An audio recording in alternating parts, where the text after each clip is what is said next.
Hola estudiantes, en esta cápsula iniciamos la parte de química. Para ello vamos a revisar primero su definición, un poco de su historia y posteriormente analizaremos algunos otros procesos y conceptos que son útiles. Para esto entonces hemos de decir que la química se define de manera general como la ciencia que estudia los cambios de energía y de materia en la naturaleza.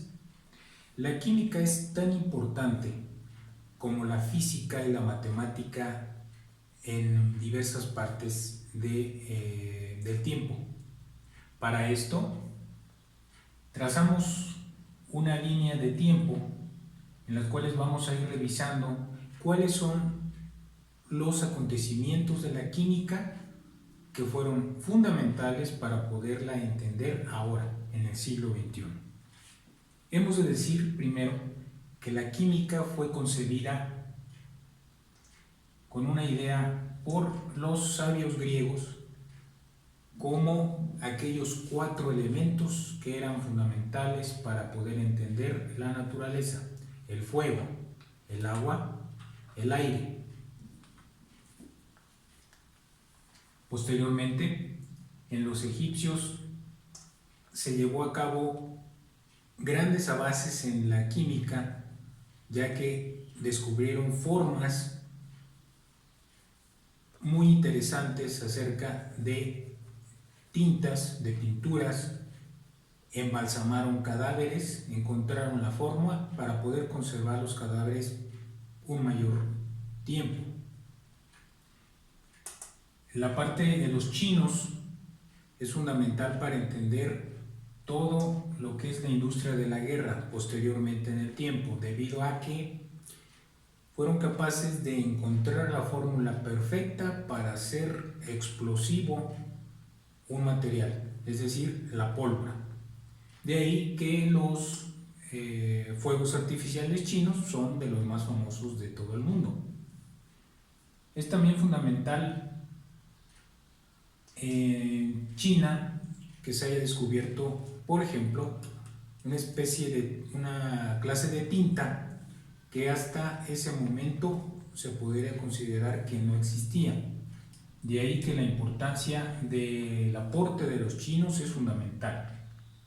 Posteriormente, después de Cristo, existe un cierto vacío en cuanto a la información de investigación en química o de descubrimientos, debido a que la Edad Media no contribuyó fundamentalmente al descubrimiento científico, sino por el contrario, se dedicó a dar prioridad a temas un poco más eclesiásticos o religiosos.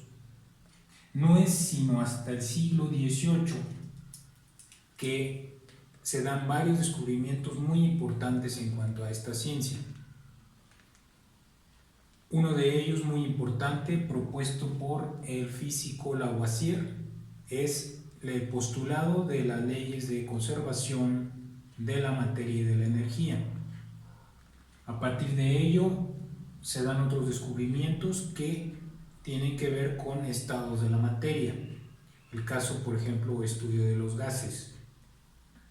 El estudio, por ejemplo, de la química y de las propiedades químicas de los elementos. Se conforma entonces en este intervalo de tiempo lo que viene a ser la posterior tabla periódica.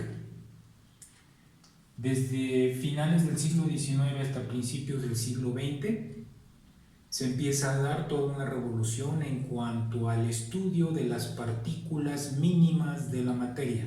Como recordarás, los átomos se empezaron a estudiar con personajes como Niels Bohr, J.J. Thomson, Louis de Broglie, Niels Bohr, para conformar un átomo, un modelo de átomo aceptado hasta principios del siglo XX, y que fundamentalmente es el que se sigue aún aceptando como válido.